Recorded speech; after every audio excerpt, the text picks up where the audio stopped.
Alejandro Llanos nos había aclarado la diferencia entre ese derecho constitucional al ahorro que se firmó hace un par de años y ese derecho constitucional que tenemos todos los españoles de tener y disfrutar de una sanidad gratuita y universal. Pero Emilio Nieto tenía una particular valoración, por decirlo de alguna manera, porque dice que un juez puede interpretarlo de otra manera. Claro, es muy fácil en este caso dar la razón a la estabilidad económica. ¿Por qué? En contra de un derecho. ¿Por qué? Muy sencillo. Muy sencillo, porque el Estado, en este caso la región, va a decir al juez que va a poner o implementar allí un supletorio para cuidar a estos pueblos que quedan desvalidos, diríamos, en el campo de la sanidad. ¿Cómo? Pues como hemos dicho, con una UBI dotada, bien dotada, etcétera. Otra cosa es que lo haga, pero lo puede decir y puede demostrarlo una UBI especial que va a atender a estas necesidades. Y claro, los gobiernos tienen la obligación de atender. Lo que no sabemos si atender en 10, en 5, en 4. Hay un ranking muy alto de atención. Yo creo que Cospedal está diciendo que a estos puntos de atención continuada les va a atender. Claro que les va a atender. Ahora, de una manera, no como está, sino de otra manera, llevándolos a centros más grandes, etcétera. Y el juez tiene que decir, pues mire usted, es verdad que se atienden y el derecho constitucional se respeta. Por lo tanto, solamente doy la razón a aquel que ha reclamado. Los demás no tienen razón. Ayer decía legal, el presidente, legal, digo razón legal, no ayer razón social. Decía precisamente alrededor de esa UBI que tú comentabas, Emilio Nieto, que en este caso el presidente, como decíamos, del Colegio de Médicos decía que el gasto casi era el mismo poniendo una UBI en cada municipio que un PAC, porque se necesitan los recursos que tanto una cosa u otra dan y también el personal sanitario, ¿no? Sí. Efectivamente, a mí lo que me resulta la imagen que estamos teniendo ahora mismo, esta tarde yo le escuchaba al consejero de Sanidad muy ufano, diciendo, los jueces nos han dado la razón. Entonces, qué contentos y qué bien lo estamos haciendo. Pero ¿cómo puede usted sentirse orgulloso de dejar a 100.000 personas sin servicio de atención médica por la noche? Usted, que es el consejero de Sanidad, usted no se puede sentir orgulloso de quitar servicios sanitarios a 100.000 ciudadanos de esta comunidad. Se tendría que sentir orgulloso si ha reforzado con más médicos, más enfermeras y mejores servicios a esos ciudadanos. Estamos de locura. Ellos van en contra de los ciudadanos y ponen la justicia en contra de los ciudadanos para hacer, como estáis diciendo, lo que ellos quieren. Esto es de locos y hay que repensarlo. Ha dicho concretamente que está satisfecho, como dice Miguel Lacruz, porque el Tribunal de la Región explica en el auto que la medida se acordó debido a criterios técnicos y no en otro tipo de criterios que se pueda ser tildado de arbitrario o caprichoso. Sí, pero es que los técnicos han dicho que es mentira, que a ellos no les han preguntado. Y han hecho declaraciones. No puedes utilizar tú a los técnicos cuando no me has preguntado, cuando no me has pedido un informe técnico para hacerlo. La Asociación de Médicos, de Enfermeros, de centros y tal, tengo por aquí que no les han preguntado. Pero Miguel, si me permite solamente un apunte. Sí, claro. Yo, estando a favor del que más lo necesita, que en eso creo que coincidimos, niego la mayor. ¿Y cuál es la mayor?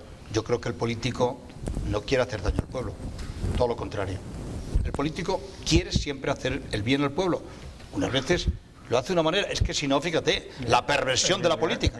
Hombre, el político quiere votos, punto final. El político quiere votos, pero quiere hacer el bien para los demás, de lo contrario. Bueno, recordar que tenemos como meta ese objetivo. Si eso lo ponemos en tela de juicio, estamos desmontando toda la clase política. ¿Más desmontado que está? Sí, la desmontamos totalmente. ¿Tú crees que se puede desmontar más? La política, Alejandro, reside hoy en los partidos políticos. Y yo entiendo que... Bueno, y en el pueblo también, ¿eh? No, hombre, claro, siempre es el pueblo destinatario.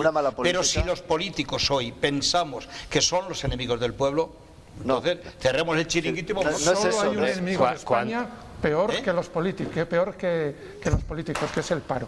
Después del paro, el peor enemigo de España es el político. Está en las encuestas del CIS todos los días. Pero cuando se está legislando en contra de derechos ya establecidos, cuando se están quitando derechos, pues se está tomando decisiones en contra de un derecho. Y cuando tú no escuchas a miles de personas que se manifiestan y se dice, con la educación o con la sanidad no se juega, la educación y la sanidad es un derecho, no es dinero, tal. Es decir, hay dinero para los bancos, pero no hay para los pobres. Mira, con la política se puede hacer muchísimo daño. Me gusta la idea utópica de que la política debe servir para ayudar, y que fundamentalmente la mayoría de los políticos, por lo menos que yo conozco, los que conozco en persona, yo creo que la inmensísima mayoría va con esos valores de hacer el bien al pueblo. Pero luego está la realidad. Eso es una utopía muy bonita que lleva a muchos a llegar ahí. Pero luego está la realidad. Y la realidad en un lugar que está corrompido, donde cuando te metes en una cesta, donde hay una manzana podrida, al final el riesgo de que se pudra todo el cesto, Emilio, es enorme. Y los políticos, la historia lo demuestra, hay casos de daños a poblaciones y al mundo entero, a regiones, a países. Eso lo conocemos. Un político que tenga mala leche, perdón por la expresión, y que vaya con rabia, que también los hay, y de hecho últimamente se ha hecho mucha política con mucha rabia contra el pueblo, y cada 2 por 3 estamos viendo ahora declaraciones, que si de alguien importante del FMI diciendo es que la política de recortes es muy agresiva, Durão Barroso diciendo, hombre, por favor, tenéis que ver que un país como España está sufriendo verdaderamente todas estas medidas. Pero ¿quién del país está sufriendo lo que está ocurriendo? Son medidas que hacen los políticos, Emilio, que están machacando a la gente. Y esto, ya acabo, perdonadme, acabo ya, perdóname. La idea de estabilidad presupuestaria es una idea abstraída. Porque tú lo sabes, vosotros lo sabéis, en cualquier familia se puede conseguir estabilidad quitando de aquí, poniendo de allí. Y hay muchas maneras, como lo ha ilustrado muy bien Alejandro, y yo lo comparto, cuando ha comentado que hay muchas formas de conseguir la estabilidad, pero un bien, un derecho humano, como es el derecho a la sanidad, habíamos llegado hasta donde estamos por algo. Había una atención puntual en los pueblos por algo.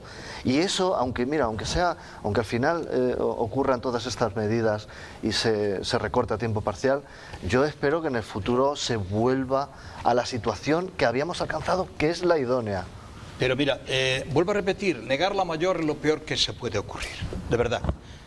Los años de atrás había superávit presupuestario, es decir, había dinero por todos los sitios. Claro, con dinero por todos los sitios se hace todo lo que no quiere. En estos momentos tenemos una deuda galopante y el déficit es muy alto, debemos mucho. Y hay que pagarlo. ¿Cuánto se va a ahorrar por eso? Se debe mucho. Emilio, te vuelvo a repetir, son medidas políticas. Sí, pero lo sabéis, perdón. Equivocadas o no equivocadas. Pero yo no puedo partir. Unos 3 millones de euros. Mira, no puedo, de verdad, te lo digo en serio. No puedo porque entonces desmonto todo el chiringuito. Es decir, si los partidos políticos, voz populi, voz del pueblo, son los que atacan al pueblo, entonces derremos el chiringuito y quitémosles a los partidos políticos la identidad de partido político porque ataca al pueblo. Entonces no valen los partidos políticos. La democracia se cae sola. Hombre, cuando se hacen medidas contra la gente, los programas políticos, que muchas veces se hacen para no cumplirlos, van en la dirección del pueblo. Todos. Unos más, otros menos. Pero negarla mayor no podemos negarla, porque hacemos un daño pero a la democracia. Obras son amores y no buenas razones. Miguel, si hemos hecho un programa político. Pero Miguel, tú tienes un criterio, un formato, una ideología. Aquí estaba diciendo Alejandro, él cree más en lo privado y yo creo más en lo público. ¿Ves? Hay dos formas de entender, lo privado y lo público. ¿Por qué no pueden vivir juntos? ¿Y por qué no pueden ser sistemas muy parecidos y eficaces? ¿Por qué no?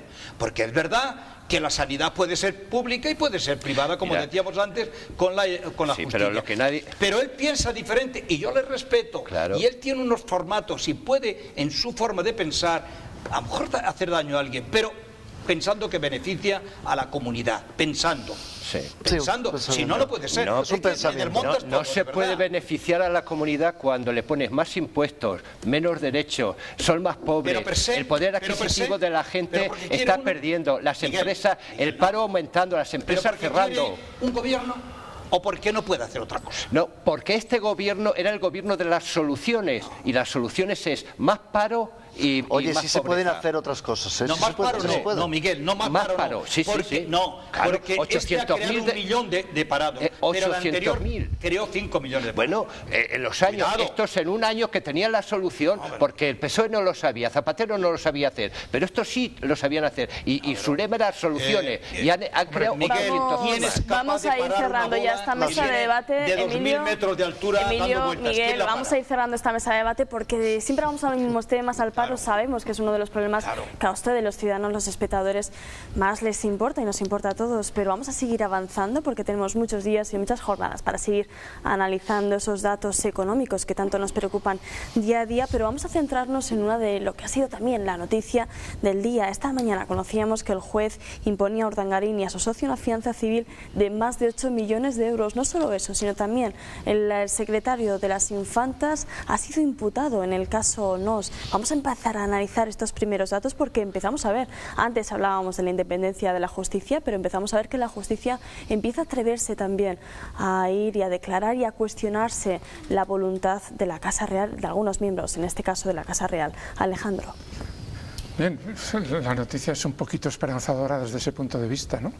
Vamos a ver cómo sigue, a ver si no se queda en juegos florales, y sí, una fianza enorme, pero a la hora de la verdad hay indulto o algo parecido.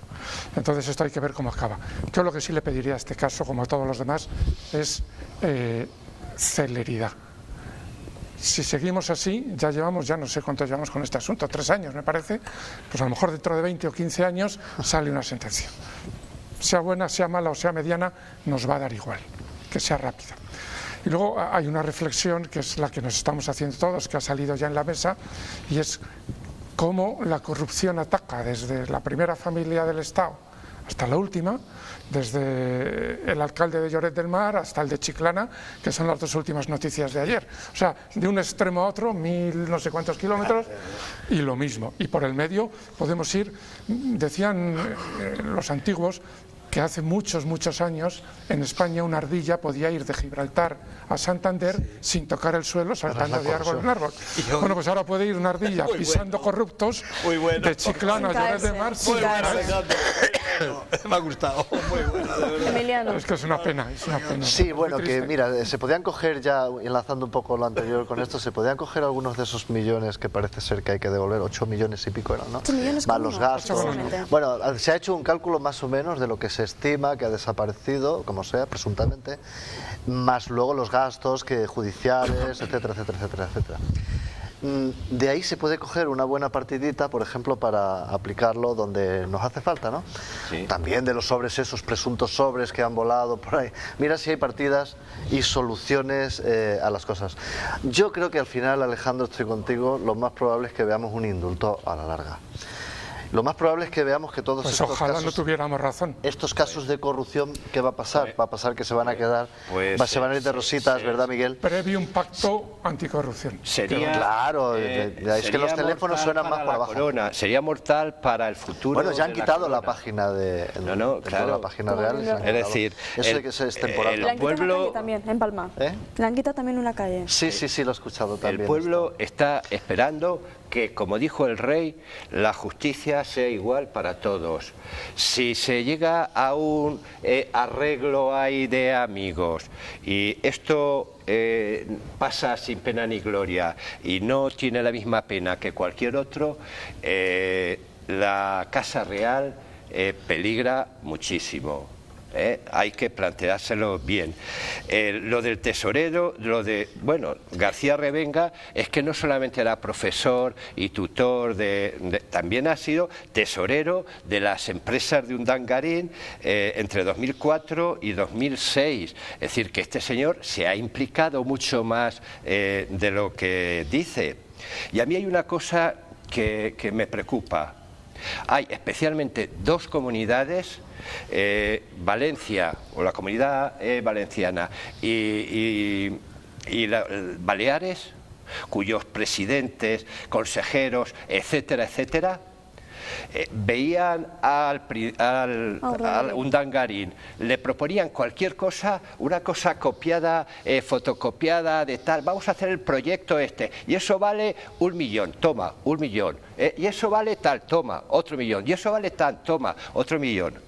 ¿Cómo han estado gestionando estos representantes del pueblo, estos responsables políticos, la alcaldesa de Valencia, la señora Barberá, cómo ha estado gestionando el dinero, dándole a lo que pedían, sin pedirle ni facturas, ni nada a cambio, ni un proyecto de tal, sin exigir que se cumpla lo que en el proyecto había? Es decir, me parece también muy triste. Hay que pedirle también a esta gente que ha tirado el dinero sin contabilizar y sin un objetivo claro y concreto y tal, solamente para llevarse bien con la familia real o con este señor que era esposo de la princesa, pues también hay que verlo. ¿Lo sigue siendo esposo de la princesa? Lo sigue siendo, sí, claro. Miguel, eso de tirar el dinero así a expuertas tiene un nombre muy claro y muy cortito, Plan E, ¿te acuerdas? No, con el plan se construyó mucho, ¿eh? No estoy de acuerdo, a lo mejor este gobierno necesita otro plan, ¿no? Sí, pero es que esto primero va por lo bajini, ¿sabes? Todo esto que se ha estado haciendo a espaldas del pueblo y del conocimiento general, más sabiendo que se estaba incurriendo en ilegalidades. Y es especialmente grave cuando vemos los personajes protagonistas de cada uno de los episodios de corrupción que, como dice Alejandro, esa cosa corrosiva se ha penetrado profundamente en este país. Pero, Miguel, puede ser que esté en peligro la Casa Real si el pueblo no ve una lección y tal y cual, pero ¿a qué os va la apuesta de que se va pasando el tiempo y no va a pasar nada? ¿Serían más eficaces, por ejemplo, para alargar a un tal Garzón? De hecho, la Casa del Rey está manteniendo a García Revenga en su puesto. ¿Nos sorprende de alguna manera, Emiliano? Es que no, había que leer lo que dice el juez. Y dice, se desentienden de las reglas que rigen la contratación pública, con tal de conseguir su objetivo, que no es otro que el desviar fondos públicos en beneficio propio o ajeno. Esto lo dice el auto de 542 páginas que se ha hecho.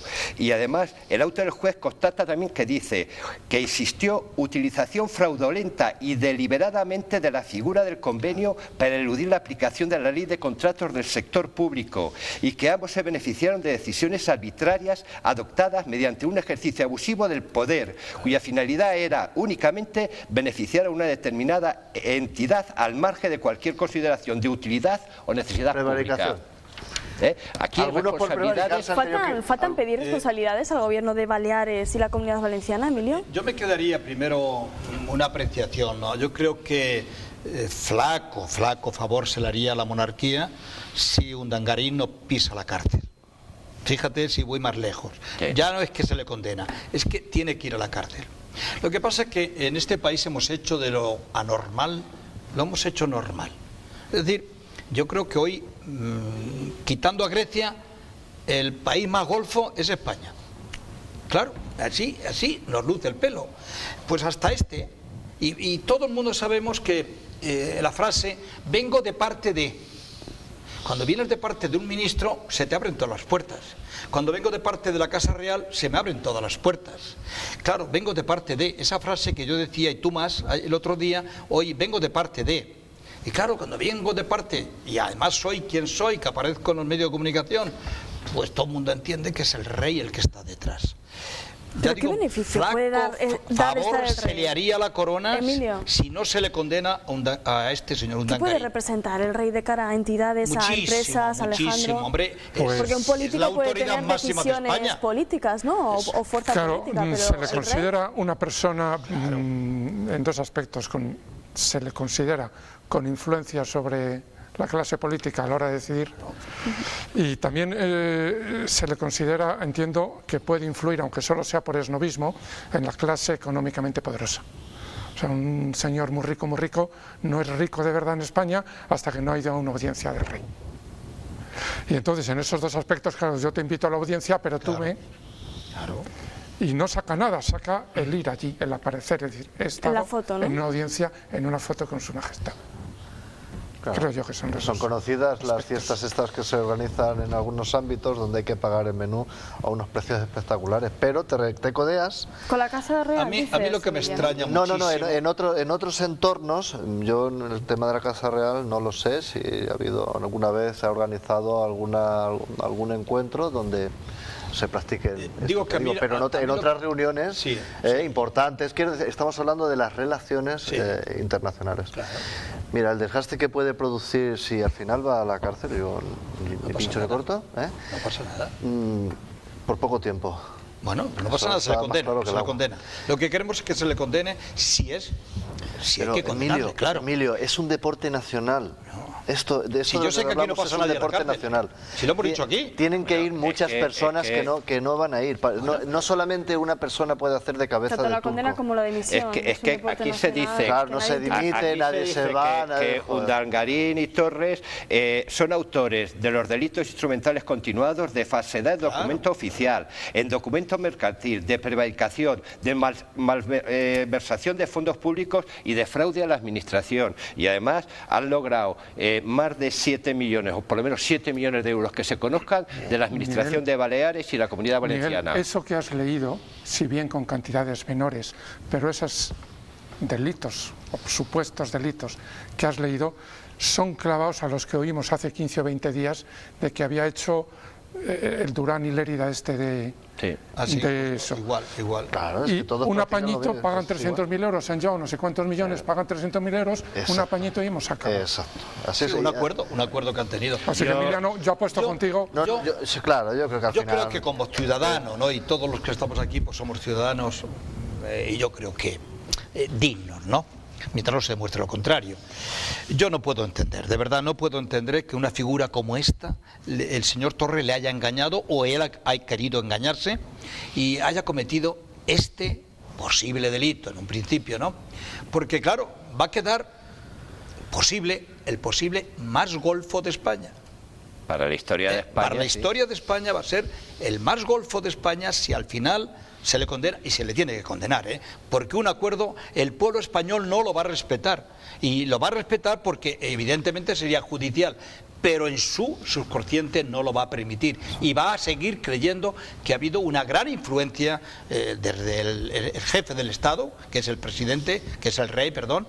Y esto de verdad que el pueblo lo tiene muy asumido, está esperando que rápidamente se le condene. Mira, la clase, cierta parte de la clase política de nuestro país tiene la grandísima suerte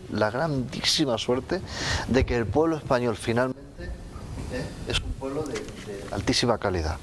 Porque aquí no ha pasado, después de todo lo que está ocurriendo, compañero, después de todo lo que hemos visto en Grecia como ardían las calles, que lo hemos visto, lo hemos estado viendo, y aquí se han aplicado medidas igual o más abrasivas todavía, y que el pueblo español esté resistiendo de la manera que resiste, pacíficamente y estoicamente, teniendo a 1 millón y pico de familias sin absolutamente ningún ingreso, viendo lo que está ocurriendo, cómo sale la pasta por todos lados, porque es el deporte nacional, Emilio, es el deporte nacional, y que la gente, los españoles, yo alucino, yo creo que habría que premiar no a la Unión Europea como se ha hecho hace 4 días con el Nobel, no, habría que premiar al pueblo español por ser tan benevolente, Emiliano, tan paciente y tan fantástico. Y castigar a este sinvergüenza. Perdona que te diga, porque Emiliano, esa falta de explosión, esa falta de explosión que dices tú que el pueblo español ha resistido, yo me temo que es como la bomba atómica. Vas sumando uranio y allí no pasa nada, pero cuando te pasas de tantos gramos, aquello explota. Es la masa crítica. Yo me temo que el pueblo español, el griego, el chino y el japonés, cuando hay una situación como esta, van aguantando, y cuando explota, eso no hay quien lo controle. Es que ahí está todo. Entonces, desde aquí, la exigencia de que cortemos de raíz ya. Pero Alejandro, iremos, Emilio, nos quedamos ya sin tiempo, nos quedamos con esa premonición, esperemos que no se cumpla, por lo menos en esas dimensiones tan catastróficas que describes. Emilio Nieto, muchas gracias. Alejandro Llanos, Miguel Lacruz. Ha sido un placer. Emiliano Voz Mediano, gracias, ha sido un placer, como dice Miguel Lacruz. Ustedes no se vayan, dejamos la política a un lado y vamos a hablar de la sanidad, pero desde el lado de la alimentación. ¿Saben ustedes que si comemos adecuadamente alargamos la vida y la calidad, la mejor mejoramos? Se lo vamos a explicar después de la publicidad, porque vamos a conocer unas jornadas que nos van a enseñar a mejorar los hábitos en salud. Hasta ahora.